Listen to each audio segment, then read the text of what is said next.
Avises, las palabras más desesperadas no nacen del miedo, sino de la confianza puesta en el momento equivocado. Espera, ¿vas a meter eso dentro de mí? Gritó la joven apache, con los ojos abiertos por la incertidumbre, mientras la tormenta rugía sobre sus cabezas. No queda tiempo, respondió él. No era deseo. No era violencia.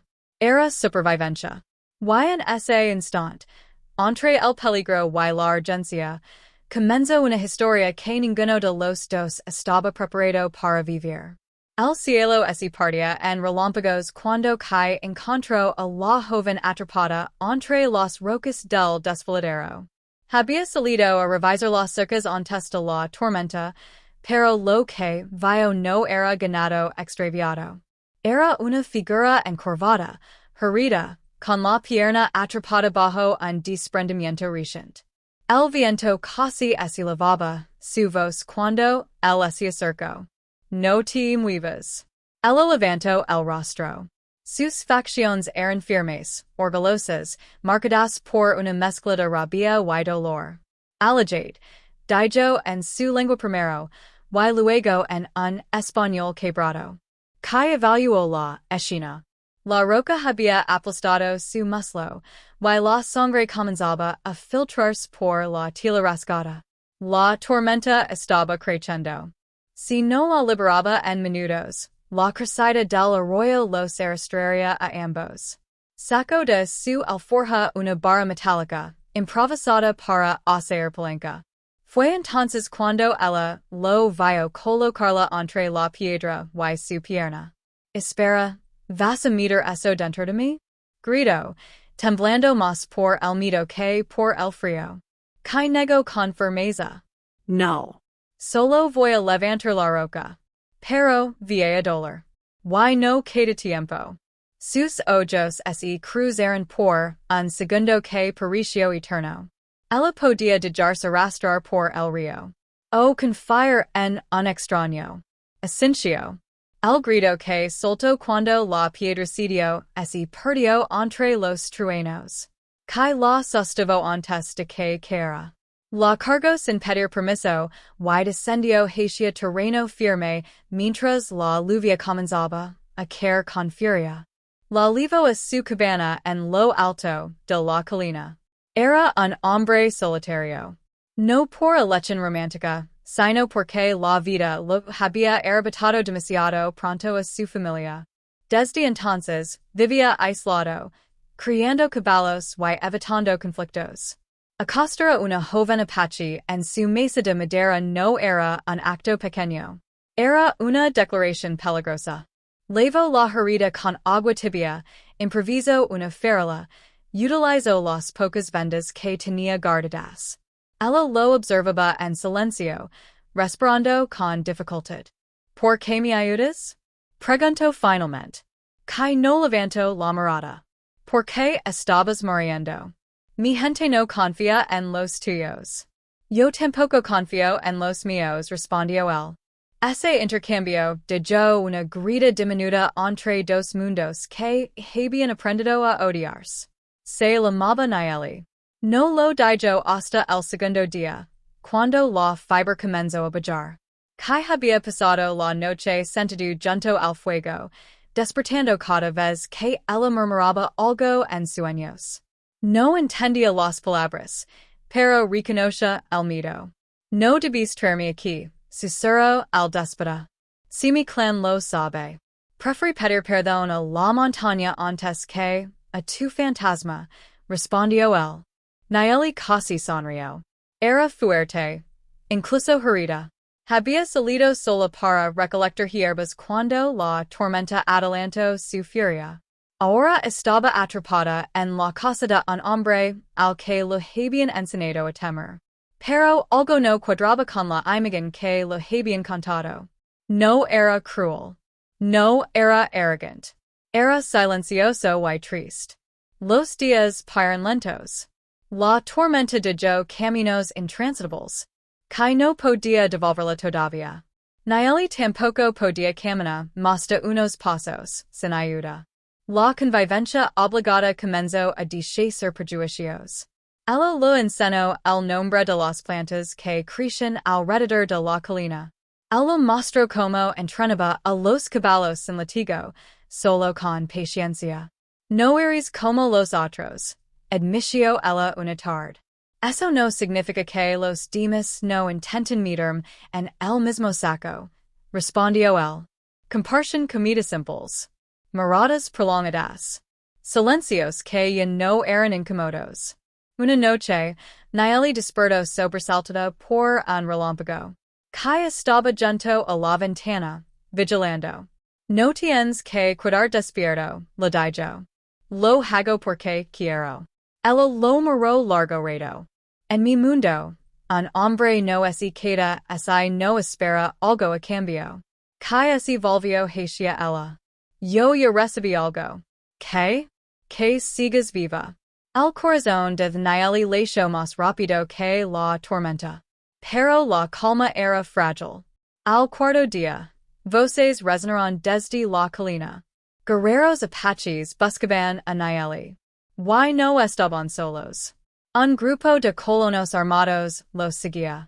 La tensión acumulada entre ambos pueblos había explotado tras varios rumores de secuestros y traiciones. Que entendió de inmediato que, así la encontraban allí, la historia sería distorsionada. Entró en la habitación. Vienen. Nayeli intentó incorporarse.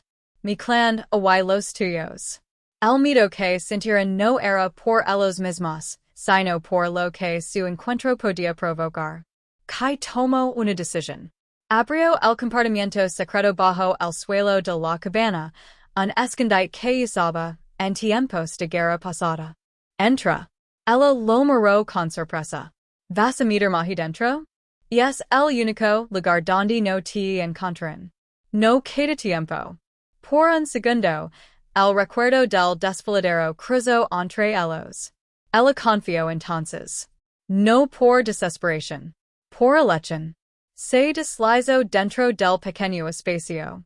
El cubrió la entrada justo cuando los golpes sonaron en la puerta. Las acusaciones volaban como cuchillos. Se levaron a una de las nuestras. Uno de ustedes atacó primero. Que mantuvo la calma. No negó que Nayeli había estado allí. Pero tampoco la entregó.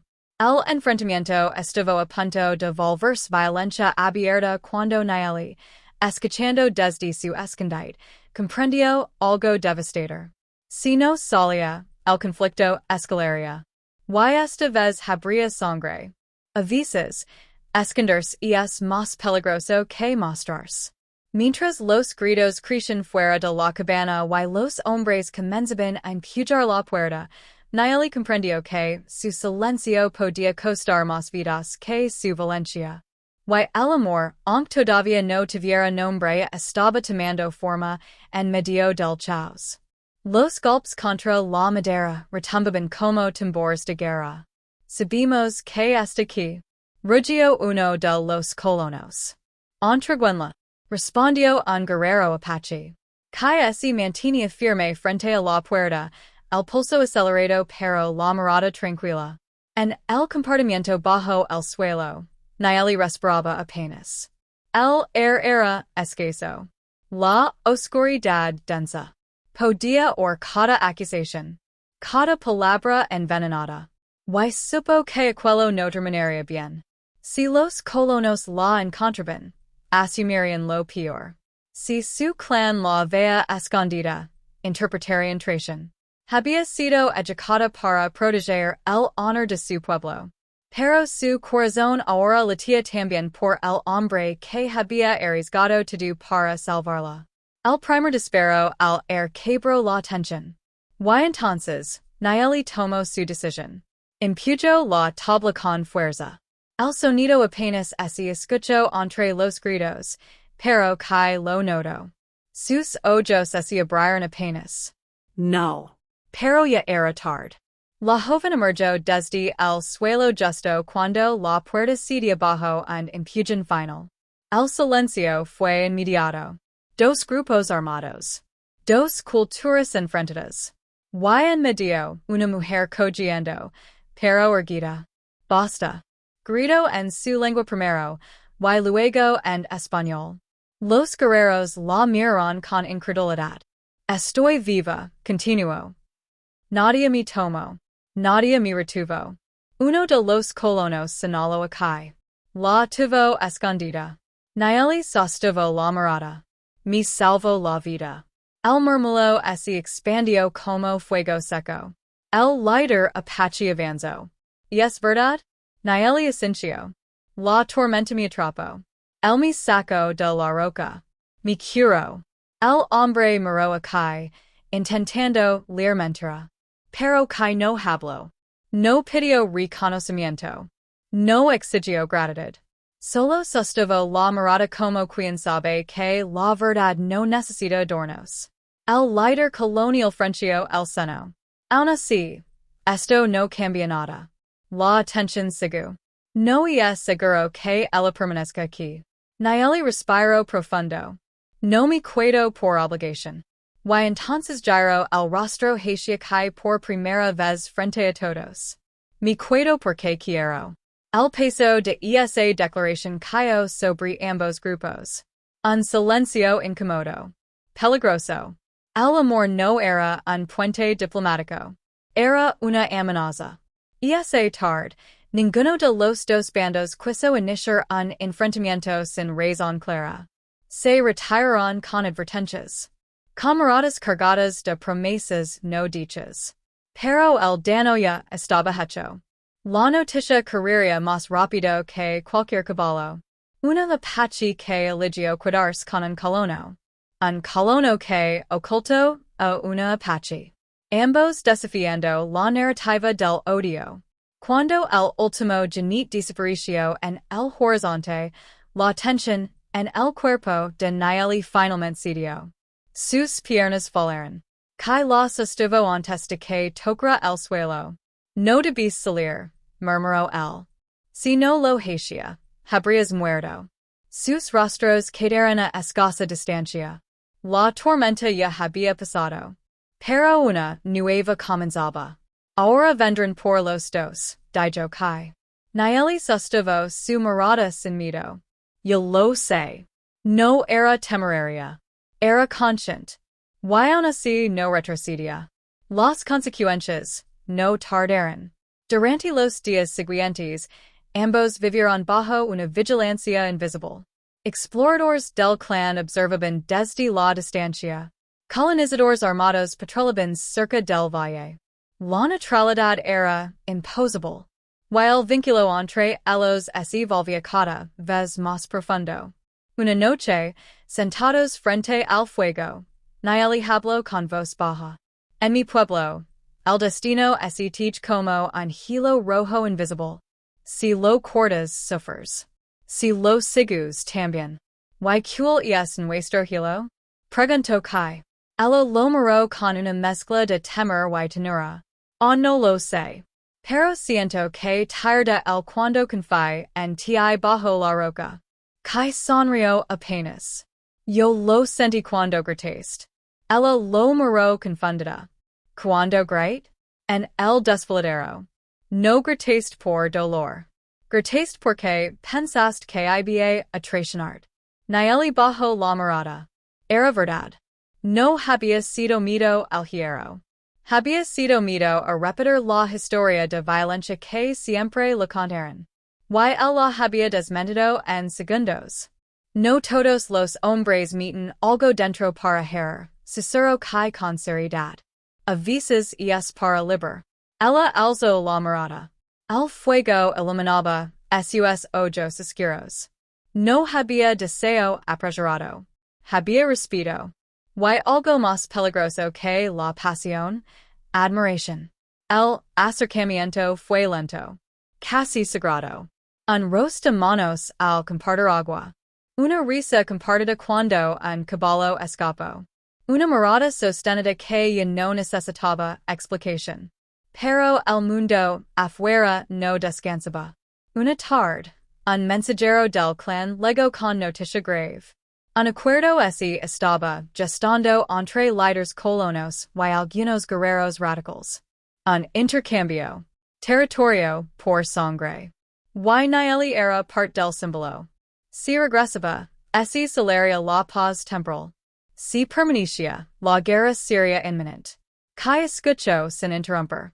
Cuando el mensajero ese marchó, el silencio fue insoportable. Dijo el finalmente. Nieli lo miró como si no hubiera oído bien. ¿Qué? Si tu regreso evita una guerra, debes hacerlo. El dolor en su voz era evidente. Pero no había egoísmo. Ella dijo un paso atrás. ¿Quieres que me vaya? Que respiro hondo. Quiero que vivas sin cargar con muertes que no mereces. El corazón de Nieli se partió en dos. Había pasado su vida obedeciendo decisiones ajenas. Y ahora, el único hombre que no la obligaba le daba libertad. Si me voy, dijo ella con firmeza, no será por ellos. Se acercó hasta quedar frente a él. Será porque yo lo decida. Y esa decisión aún no estaba tomada. Hay decisiones que se toman en un segundo y marcan el destino para siempre. Espera, ¿vas a meter eso dentro de mí? No hablaba solo de hierro y pólvora. Hablaba de miedo, de confianza, de entregar el corazón cuando todo alrededor parecía derrumbarse. Porque a veces el verdadero peligro no está en el arma que sostiene un hombre, sino en el amor que se atreve a nacer en medio de la guerra. Y esa noche, bajo el cielo encendido por el humo, el destino volvió a ponerlos a prueba. Desoyó el disparo del rifle de Ethan resonó en el desfiladero como un trueno contenido. El proyectil impactó justo donde debía, en el soporte de madera que sostenía las cargas explosivas que los soldados habían colocado para abrir paso por el territorio apache. La estructura sitio antes de que el fuego alcanzara la pólvora. La explosión fue seca, controlada, contenida en el aire. El camino quedó bloqueado por rocas y tierra, cerrando el paso a la caballería que avanzaba desde el valle. Nieli cubrió sus oídos, el eco lo vibraba en el pecho. Por un instante creyó que el mundo entero se partía en dos. Pero cuando abrió los ojos, Ethan seguía frente a ella. Vivo de paso susurró él, respirando con dificultad. Ya no podrán cruzar esta noche. Los jinetes enemigos, atrapados al otro lado del diram, comenzaron a dispersarse en confusión. El polvo se elevó como una neblina fantasmal bajo la luna. Habían ganado tiempo, pero no la guerra. Nieli miró el rifle todavía humeante en manos de Ethan. Entendió entonces lo que él había hecho. No había disparado contra hombres. Había disparado contra el camino. Contra la violencia. Contra la invasión. Había elegido proteger, no destruir. Sus dedos en temblorosos buscaron los de él, con fe en ti, dijo en voz baja. Ethan bajó el arma lentamente y no pienso traicionar. El silencio que siguió fue distinto a los anteriores. Ya no estaba cargado de miedo, sino de algo más profundo, una unión nacida del peligro compartido. Regresaron al campamento apache antes del amanecer. Los vigías, tensos, apuntaron sus lanzas al ver a Ethan entre las sombras. Pero Nieli levantó la mano, el salvo nuestro paso sagrado declaró ante todos. Los ancianos salieron de las tiendas, sus rostros iluminados por el fuego. El jefe Akima observó a Ethan largo rato, evaluándolo. Un hombre blanco sostuvo el arma, dijo finalmente pero eligió disparar contra la guerra. Eso cambia las cosas. Ethan no respondió. No entendía todas las palabras, pero comprendía la mirada. Nieli dio un paso al frente, en oes nuestro enemigo. Aquella frase cayó como una piedra en el lago del orgullo tribal. Un joven guerrero, lleno de rabia, señaló a Ethan. Su pueblo nos ha cuidado tierras, y sangre. Ahora debemos confiar en uno de ellos. Nayeli sostuvo la mirada del guerrero. Hoy no nos quito nada. Nos dio tiempo. El jefe levantó la mano, silenciando el murmullo creciente. El tiempo dirá quién es sentencio. Esa noche, permitieron que Ethan permaneciera en el campamento. No como prisionero. Pero tampoco como uno de ellos, un límite invisible los separaba todavía. Más tarde, junto al fuego, Nayeli se sentó frente a él. Has cambiado algo que parecía imposible, dijo ella. Pero ahora ambos pertenecemos a dos mundos que no aceptan lo que somos juntos. Ethan observó las estrellas. Nunca pertenece del todo a ningún lugar. Y era verdad. El rancho que había perdido, la familia que murió años atrás, todo lo había convertido en un hombre solitario, desplazado incluso entre los suyos. Quizá, agregó él, el destino nos puso en medio precisamente porque no encajamos. Nayeli sonrió con tristeza. Encajar no siempre es vivir. Durante los días siguientes, Ethan ayudó en silencio. Reparó cercas improvisadas, levantó estructuras donadas, enseñó a algunos jóvenes a reforzar barricadas con técnicas que conocía, en lavaba uniforme. No lavaba bandera, solo lavaba intención, pero el ejército no tardó en reagruparse. Un explorador apache llegó al campamento con noticias alarmantes. Los soldados habían encontrado otro acceso por el este, y esta vez venían con órdenes claras. Eliminar cualquier resistencia. El Consejo Tribal se reunió de inmediato. Muchos proponían evacuar hacia las montañas más altas. Otros querían enfrentar al ejército en campo abierto. Nayeli escuchaba en silencio, pero su mirada buscaba Ethan. Él negó levemente con la cabeza. Enfrentarlos sería un suicidio. Y esa noche, mientras el campamento debate su futuro, Nayeli encontró a Ethan junto al arroyo. Están divididos, dijo ella. Eso los hace vulnerables, respondió él. Ella bajó la vista.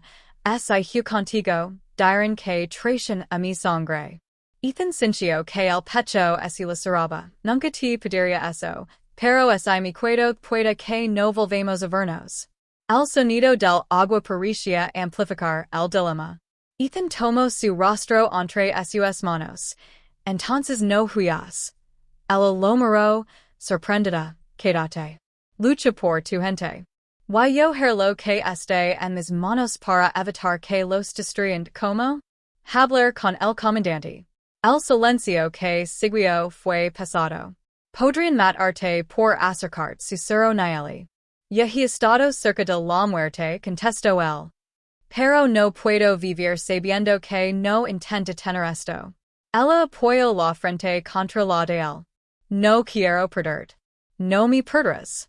Se besaron como el tiempo ya estuviera rompiéndose.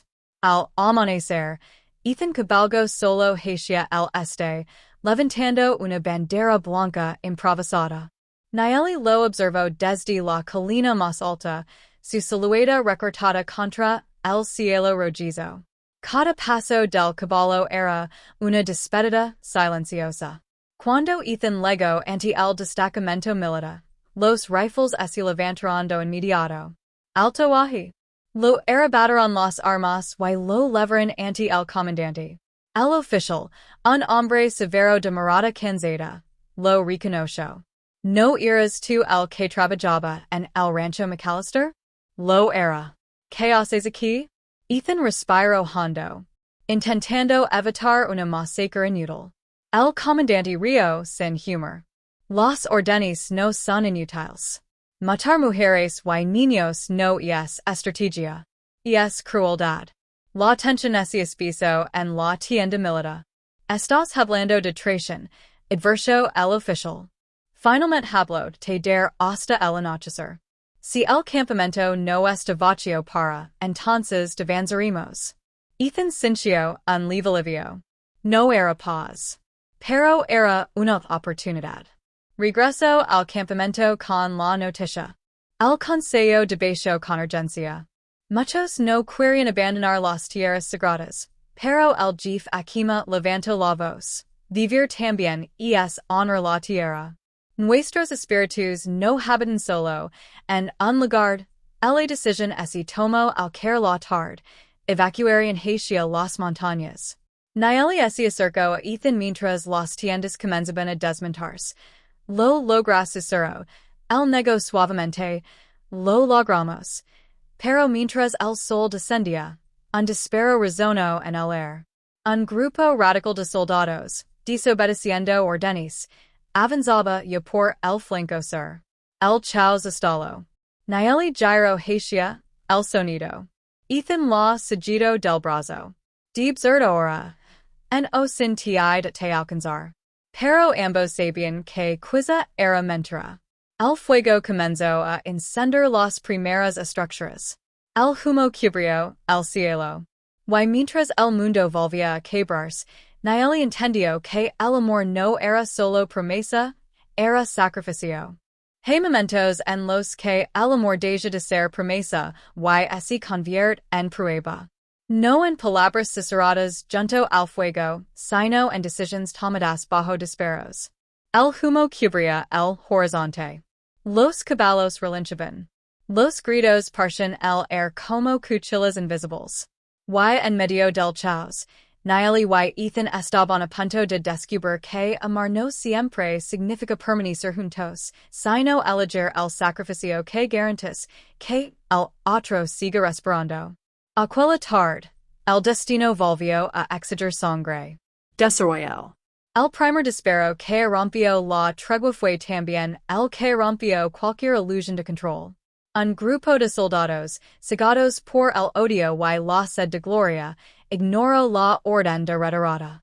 Avanzaron por el flanco sur, incendiando las estructuras más cercanas al campamento. El acuerdo había muerto antes de consolidarse. Ethan lo comprendió en el instante en que vio las llamas elevarse como lenguas de furia contra el cielo rojo. Evacuan hacia el norte. Gritó a los pocos que aún dudaban. Nayeli corría entre las tiendas desmontadas, ayudando a los niños y ancianos a subir a los caballos. El jefe Akima organizaba la retirada con firmeza, pero el caos era inevitable. El humo ahogaba.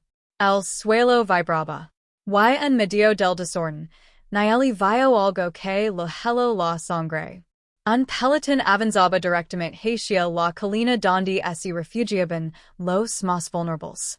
Ethan susurró, casi sin voz. Él siguió su mirada. El tiempo pareció detenerse. Sin pensarlo, tomó el rifle nuevamente. Pero esta vez no había estructuras que destruir ni caminos que bloquear. Había hombres armados avanzando hacia inocentes.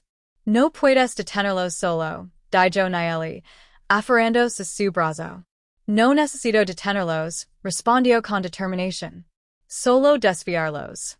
Ella negó con lágrimas contenidas.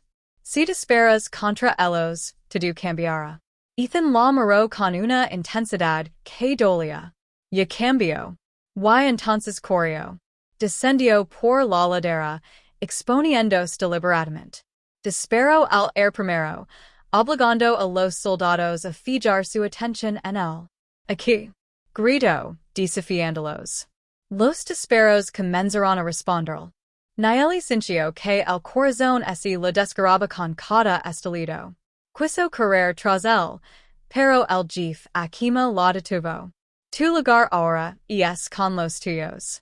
Mi lugar está con él, respondió ella, con la voz rota. El eligio protegerut, dijo el jefe. No desprecies su elección. Las palabras fueron un golpe seco. Desde la distancia, Nayeli vio como Ethan se movía entre rocas y polvo, atrayendo a los soldados lejos del campamento. No buscaba matar. Solo ganar tiempo. Un disparo rozó su hombro. Cayó de rodillas. El mundo de Nayeli se volvió silencio. Pero Ethan volvió a levantarse. Siguió avanzando, tambaleándose, disparando contra el suelo, contra el air, contra to lo que distraerá. El peloton cambió de dirección. Se alejaban de la colina. La evacuación continuó. Caravana tras caravana comenzó a internarse en las montañas. Nayeli subió a su caballo solo cuando se aseguró de que el último niño estuviera salvo. Pero no fue lejos. Se quedó en el límite del desfiladero, observando. Ethan finalmente quedó rodado. Desde lo alto, ella vio como lo derribaban y lo arrancaban el rifle. Lo golpearon. Lo arrastraron. Un grito silencioso desgarró su garganta. No podía intervenir sin condenar a los suyos. No podía marchar sin condenarlo a él. El comandante apareció minutos después, furioso al descubrir la desobediencia de sus hombres. Ordenó detener el ataque. Exigió explicaciones. Y entonces vio a Ethan, ensangrentado en el suelo. Te di hasta el anochecer, dijo el oficial. Ethan levantó la mirada con dificultad. Y hoy estaban yendo. El comandante comprendió al instante lo sucedido. Miró las llamas, la colina vacía, las huellas de retirada. Se volvió hacia sus hombres con rabia contenida. Retirada inmediata, ordenó con voz de acero. Los soldados protestaron, pero la autoridad fue incuestionable. Ethan fue levantado bruscamente. ¿Qué hago contigo? Preguntó el comandante en tono más bajo. Ethan apenas podía sostenerse. Déjeme cuidarme atrás. El oficial lo estudió. Has elegido un camino que no tiene regreso. Lo sé. Tras unos segundos que parecieron eternos, el comandante hizo un gesto. Suéltenlo. Y así, abandonado entre cenizas y polvo, Ethan quedó solo cuando el ejército se retiró. En lo alto de la colina, Nayeli vio como la última formación desaparecía.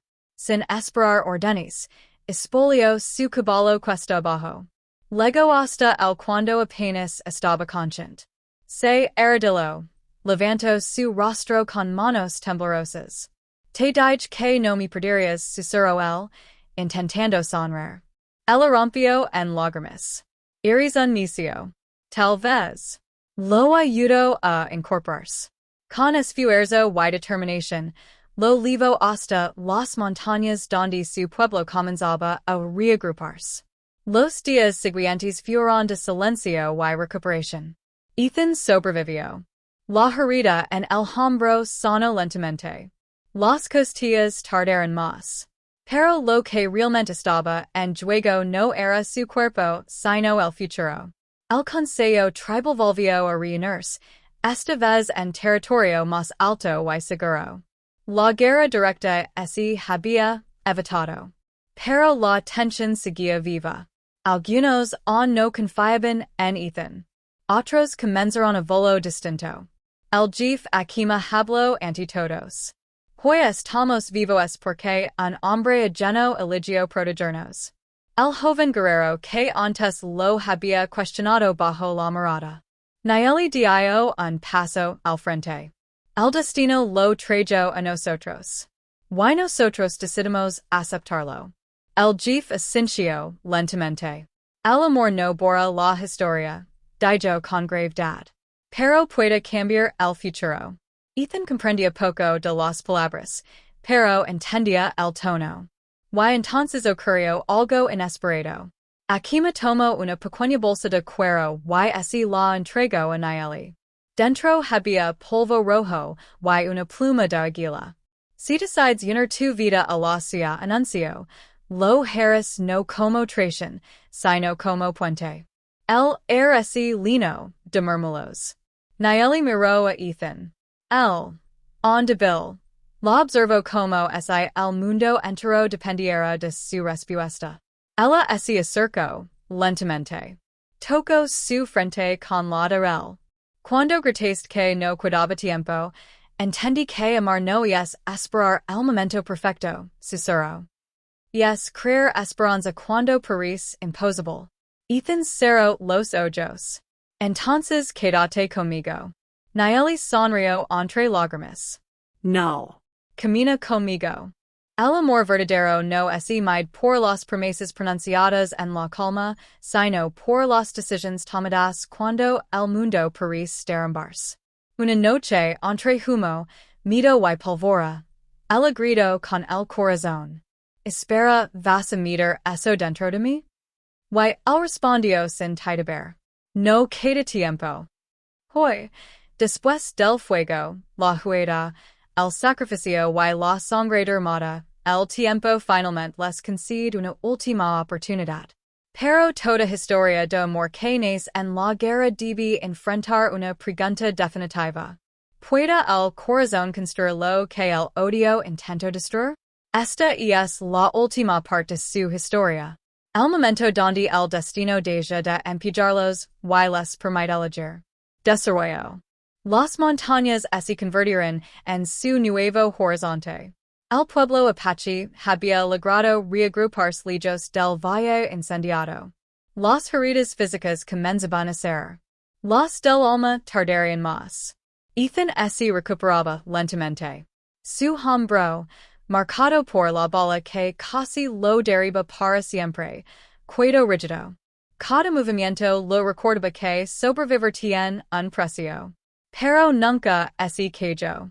Cada mañana ayudaba a levantar nuevas estructuras. Transportaba agua. Cortaba madera. Aprendía en silencio. No intentaba imponer su presencia. No pedía aceptación. Solo permanecía. Y esa constancia empezó a cambiar miradas. El joven guerrero que antes lo enfrentó comenzó a entrenar junto a él. Primero por vigilancia. Luego por respeto. Ethan le enseñó estrategias de defensa menos agresivas, formas de contener sin exterminar. Nayeli observaba esos cambios con el corazón lleno de una mezcla extraña de orgullo y temor. ¿Te estás convirtiendo en par de ellos? Le dijo una tarde. No, respondió Ethan. Me estoy convirtiendo en alguien mejor gracias a ellos. Ella lo miró con intensidad. Eso es lo que más miedo me da. ¿Por qué? Porque cuanto más te quieren más deliria perderte. Ethan comprendió. La paz aún era frágil. Bastaba una orden equivocada, un nuevo comandante, una chispa de odio, y podría arder otra vez. Pero esta vez no huyeron del miedo. Lo enfrentaron juntos. Un mensajero llegó semanas después desde el valle. El ejército había recibido órdenes de retirarse definitivamente de esa zona. El costo del conflicto había superado cualquier beneficio estratégico. El comandante que había dado la tregua fue resignado. Antes de partir, envió una última nota breve para Ethan. Elegiste bien. Que tu elección valga la pena. Ethan guardó ese papel sin decir nada. No porque dudara, sino porque entendía la responsabilidad que implicaba. El consejo tribal volvió a reunirse. El jefe Akima habló con serenidad. El peligro inmediato ha pasado. Pero el futuro no está escrito. Ahora debemos decidir si este hombre permanece como invitado, o como uno de nosotros. El silencio fue profundo. Nayeli no habló. Sabía que aquella decisión no debía forzarse. El joven guerrero dio un paso al frente. Cuando el fuego llegó, el correo hacia él. No hacia nosotros. Aquella frase podría haber sido una acusación. Pero no lo fue. Eso significa que eligió protegernos incluso sabiendo que no era uno de los nuestros. Eso es más que valencia. Eso es lealtad. Las miradas comenzaron a suavizarse. Akima se volvió hacia Ethan. ¿Estás dispuesto a renunciar a lo que fuiste? Ethan pensó en su apellido, en el rancho perdido, en la bandera que un día consideró incuestionable. Luego miró a Nayeli. No quiero renunciar a mi pasado. Quiero que mi pasado deje de definir a quien debo odiar. El jefe asintió lentamente. Era la respuesta correcta. La ceremonia se celebró bajo una luna limpia y brillante.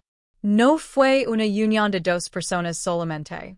Fue un acto simbólico entre dos mundos que duranianos solo así miraron con sospecha. Nayeli lavaba la pluma de águila en el cabello. Ethan así presentó sin armas, sin insignias, sin más orgullo que su decisión. El polvo rojo volvió a marcar sus frentes. La tierra recuerda. Dijo Akima. Pero también perdona cuando el corazón es sincero. Ethan tomó las manos de Nayeli. No hubo discursos grandiosos. Solo una promesa susurrada. Cuando no quid tiempo o elegir quedarme. Ella respondió con una serenidad que ya no nacía del miedo. Y cuando leg el miedo, elegir confiar. El fuego crepitó suavemente, como si aprobara el pacto. Los años siguientes no fueron perfectos. Hubo tensions. Hubo desacuerdos. Hubo momentos donde viejas heridas amenazaron con reabrirse. Pero cada vez que el resentimiento intentaba dominar, alguien recordaba aquella tarde en el desfiladero. Recordaban que un disparo pudo haber significado muerte y fue usado para salvar. Recordaban que el odio pudo haber sido perpetuado y fue desafiado. Ethan y Nayeli no cambiaron el mundo entero. Pero cambiaron su mundo. Y a veces eso es suficiente. Una tarde, mucho tiempo después, un niño pequeño preguntó mientras llegaba cerca del arroyo. ¿Es verdad que una vez casi no quedó tiempo? Nayeli sonrió mientras observaba a Ethan trabajar la madera bajo el sol. Sí, respondió. Pero aprendemos algo importante. ¿Qué? Ethan levantó la mirada y completó la frase. Que el tiempo no es mide en segundos sino en decisions. Nayeli camino hacia el y entrelazó sus dedos. El viento de las montañas soplaba suave. No traía humo. No traía guerra. Solo horizonte.